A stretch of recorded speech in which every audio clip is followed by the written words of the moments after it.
ჩვენ უკვე მეორედ მოვედით ამ შეხვედრაზე, ვიყავით გახსნაზედაც, მე წარმოვადგენ თელავის მუნიციპალიტეტის გამგეობის ადმინისტრაციული სამსახურის უფროსი განხილავად, რამე თუ თელავის თვითმმართველობა სერიოზულად ჩართულია ამ საკითხების განვითარებაში. ამერიკის შეერთებული შტატების საერთაშორისო განვითარების სააგენტოს მიერ დაფინანსებული დემოკრატიული ჩართულობის ცენტრების პროექტი უზრუნველყოფს საქართველოს მასშტაბით 10 ცენტრის გახსნას და მათ შორის არის თელავის მუნიციპალიტეტიც. ეს ცენტრი გახსნა ამერიკის შეერთებული შტატების ელჩმა საქართველოში ბატონმა ბასმა. ჩვენი მედი გვაქვს ეს ცენტრი ძალიან სერიოზულად იმუშავებს თელავის მუნიციპალიტეტში, რომლის მიზანია, მე ასე მიმაჩნია, რომ ჩვენ ვართ დემოკრატიულ საწყისებზე. ჩვენი საზოგადოება ძალიან სერიოზულადაა ჩართული და ყოველ შემთხვევაში მე ვფიქრობ, რომ რაც შეიძლება უფრო მეტი ახალგაზრდა უნდა იყოს ჩართული ამ საქმეში. დღევანდელ შეხვედრაზე წარმოადგენენ კახეთის რეგიონში მომუშავე ადგილობრივი საერთაშორისო არასამთავრობო ორგანიზაციები, ასევე ადგილობრივი ხელისუფლების წარმომადგენლები. ჩვენი შეხვედრის მიზანი არის უფრო ფართედ გაუცნოთ საზოგადოებას ცენტრის ფუნქცია, მისი დანიშნულება.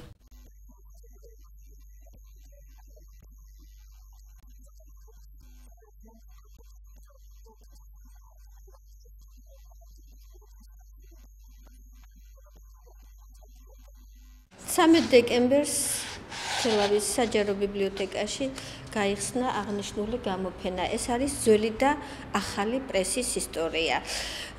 გამოფენის ხელმძღვანელი იყო ემზარ ჯგენერაია, საპარლამენტო ბიბლიოთეკა ძირითადად. ეს არის იმათი მასალები ჩამოტანილი. აღნიშნული გამოფენა საკმაოდ საინტერესოდ ასახავს ქართული პრესის ისტორიას. არის პირველი ნიმუშები ქართული პრესისა და არის აგრეთვე ახალი გამოცემული პრესის ნიმუშებიც. ძალიან დიდი დაინტერესება გამოიწვია.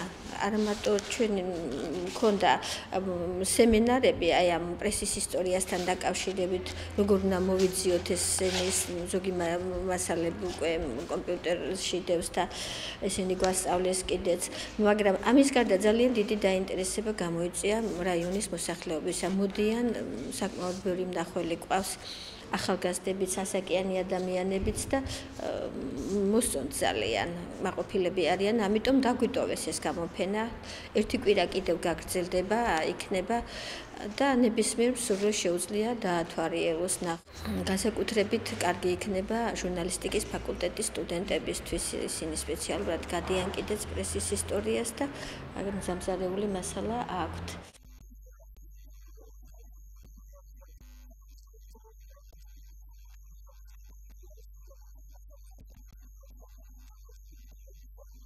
იცით რა არის საინტერესო, ყოველთვე დაგეგმილია პედაგოგიურ ფაკულტეტზე რაღაც ღონისძიების მოწყობა. რა თქმა უნდა, სასწავლო პროცესის გარდა ამას დიდ ყურადღებას ვაქცევთ. ეს ნამუშევრები მზადდებოდა რეალურად სექტემბრის თვიდან, რაც ამუშავდა პროფესიული განათლების სპეციალობებით, ექის ხელოსანი, დეკორატიული გამოყენებით ხელოსანი, თუმცა ამ გამოფენაში მონაწილეობას იღებენ დაწყებით განათლების სტუდენტებიც. გაგრძელდება ალბათ ერთი კვირის ინტერვალში იქნება ეს ნამუშევრი, ნაწილი ნამუშევრები მუდმივად იქნება, ნაწილი რაც სტუდენტებს აქვთ მოტანილი, ცხადი ერთი კვირად დაყოფს. ეს არის ერთ-ერთი რიგითი ღონისძიება ფაკულტეტზე და ეს გამოფენის მთავარი მიზანი არის, რომ ჩვენ დავანახოთ ყველას, რას აკეთებენ ჩვენი სტუდენტები, ჩვენი პედაგოგები და გარკვეულწილად აგიტაციაც გავწიოთ ქართული ხალხური ტრადიციული ხელოვნების ნიმუშების წარმოდგენა ხდება. ნამუშევრები, რა თქმა უნდა, არის ისეთი, რომ ცოტა მეტი დრო გჭირდება, არის რომ ერთი სამუშაო პროცესზე ვამთავრებთ. სურათებს სჭირდება 4-5 საათი, რომ დაამუშავოთ. გვაქვს სალექციო დრო 4 საათი და ვასწრებთ ერთ დღეს და სუვენირებს უფრო მეტი დრო ჭირდება. ჯერ თავდაპირველად უნდა მოითელოს მასალა და შემდეგ უნდა ავკინძოთ ის სუვენირები. ვემზადებოდით სწავლის დაწყებისთანავე, იმის მერე გამოვფინეთ დღეს ჩვენი ეს ნამუშევრები.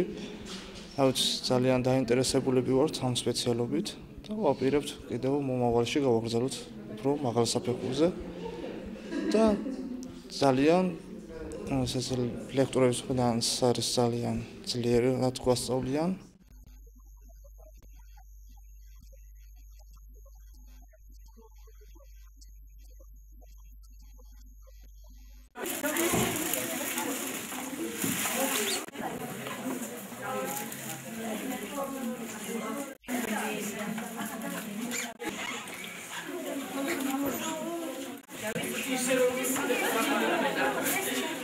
გადავწყვიტეთ თელავის ბავშვთა სახლთან მოვსულიყავით თელავის ბავშვთა სახლში და მიგველოცა პატარებისთვის ეს ღირსშესანიშნავი დღე. გაგომხიარულებინა, ჩვენც ძალიან დადებითი ემოციები დავიტვირთეთ. საბოლოოდ თავდაპირველად ამ ბავშვთა სახლის შერჩევა მოხდა ბავშვების ძალიან დიდი რაოდენობის მიხედვით, 80 ბავშვია თითქმის და ვეცადეთ მათთვის წინა საახალწლო განწყობაც აგვემაღლებინა და მაქსიმალურად ძალიან კარგი ბავშვები დაგვხდნენ, თბილები და კიდევ მომავალში თავისუფლად ვესტუმრებით თელავის ბავშვთა სახლს. თელავის ბავშვთა სახლს სტუმრობს ნავთობ კომპანია გალფის წარმომადგენლები. მადლობას ვიხდი თელავის ბავშვთა სახლის ბავშვების და თანამშრომლების სახელით ამ დიდი სიხარულისთვის, ამ დიდი თანადგომისთვის, რაც მათ დღეს ჩვენს ბავშვებს აჩუქეს. დიდი მადლობა. მისთვის. რომ კონფეტები და ტკბილეულობა დაგვირიგეთ. მოგდანთ. დიდ მადლობას უხდით საჩუქრებისთვის, სიხარულისთვის და სითბოსთვის. ჩვენ სტუმრებს.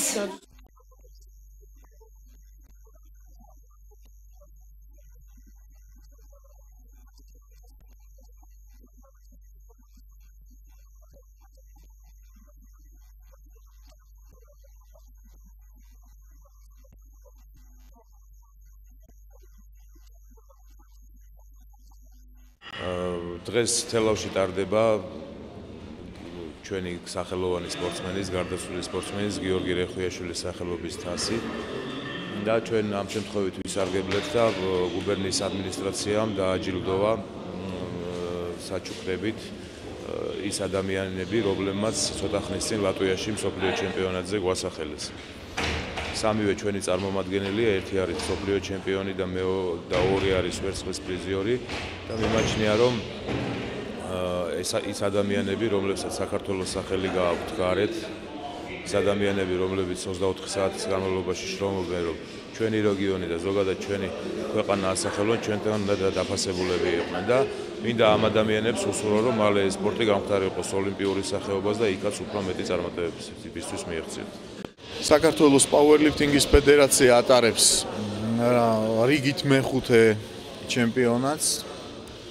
ეს გახლავთ გიორგი რეხვიაშვილის ხსოვნისადმი მიძღვნილი. გიორგი რეხვიაშვილის ხსოვნისადმი მიძღვნილი საქართველოს თასის გათამაშება ტარდება წელს უკვე მეორედ, ჩატარდა გასულ წელს და ეს გახდა ტრადიციული, ასე ვთქვათ, და ზის კალენდარულ გეგმაში, სპორტულ კალენდარულ გეგმაში გიორგი გახლდა წარმატებული სპორტსმენი და აუცილებლად მისი სახელობის ტურნირი გაიმართება ყოველ წელს. იღებენ მრავალი გუნდები, არიან ჩამოსულები დედოფლის წყაროს, ციღნაღის, გურჯაანის, თბილისის ნაკრები გუნდი, ახმეტის სპორტსმენები მონაწილეობენ. დიდი ბრძოლა მიმდინარეობს, შეჯიბრების დასრულების შემდეგ გვეწოდინება გამარჯვებული სპორტსმენების და გუნდების ვინაობა. 14 ნოემბერს ჩატარდა ლატვიის ქალაქ რიგაში ჩემპიონატი, სადაც დავიკავე მეორე საპრიზო ადგილი. ასევე მოხსენე რუსი წარმომადგენლის ოლიგ სეიდენზალის რეკორდი, გაუმჯობეს 1 კილოგრამით. დღეს დაგვაჯილდოვეს პრიზიორები, 3 ადამიანი, კახეთის გუბერნატორმა, რაზეც დიდი მადლობელი ვარ და მომავალშიც იმედი გვაქვს, რომ ხელი შეგვეწყობა ამ სპორტის სახეობაში.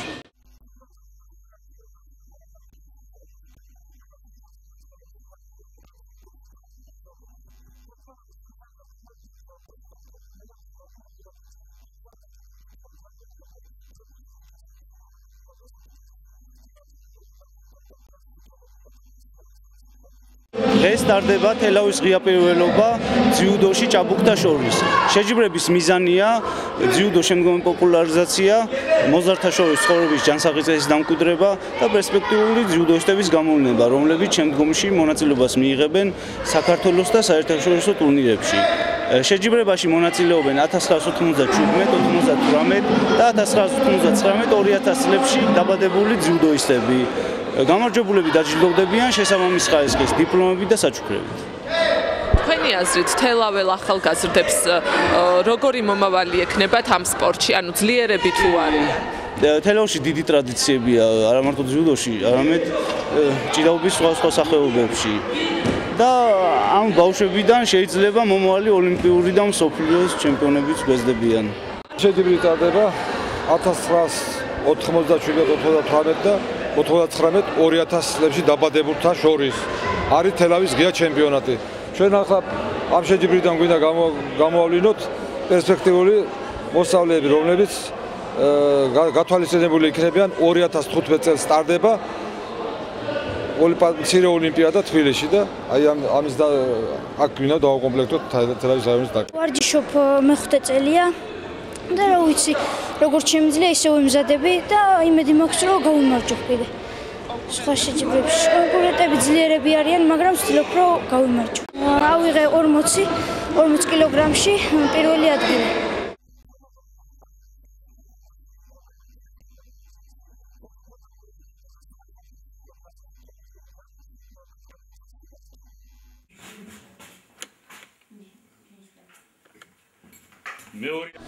აღნიშნული შეჯიბრება, ბავშვთა შეჯიბრება, რომელიც 4 საკომრო ჯგუფში ჩატარდა, 7-8 10 და 12 წლიან ბავშვებში, მიეძღვნა წინა საახალწლო შეხვედრას. ეს ტრადიციული ტურნირი არის, რომელიც ყოველთვის ჩატარდება და მიმდინარეობს ერთიანი სასწრაფო გეგმის კომპლექსით. ბავშვებმა ძალიან კარგი შედეგები აჩვენეს, ძალიან საინტერესოდ ჩაირა შეჯიბრებებმა და ღრმად ვარ დარწმუნებული, რომ აღნიშნული შეჯიბრება, ეს სასწრაფო შეჯიბრება მნიშვნელოვნად შეუწყობს ხელს, რათა ჩვენმა ბავშვებმა კარგი შედეგები აჩვენონ, როგორც კახეთის რეგიონის, ასევე რესპუბლიკურ ტურნირებში. ბავშვების მუშაობაში თავი გამოიჩინეს მსწრაფლებმა ბატონმა სოსრაშვილმა და მაია სვიატაურმა. მე მინდა რომ მოუწოდო ყველა მშობელს მაქსიმალურად შეესწავლონ ბავშვები ჩააბან საჭადრაკო სკოლის სექციებში, რადგანაც ჭადრაკი სულ მალე გახდება ყველა საშუალო სკოლის სავალდებულო საგანი მსოფლიოს მასშტაბით უკვე დადგენილია ეს და დადგენილია ისიც, რომ ჭადრაკი მეტად უწყობს ხელს ბავშვების ინტელექტუალურ განვითარებას. ამიტომ კიდევ ერთხელ მოუწოდებ მშობლებს, რომ მოიყვანონ თავისი ბავშვები თელავის სპორტული გაერთიანების სექციებში.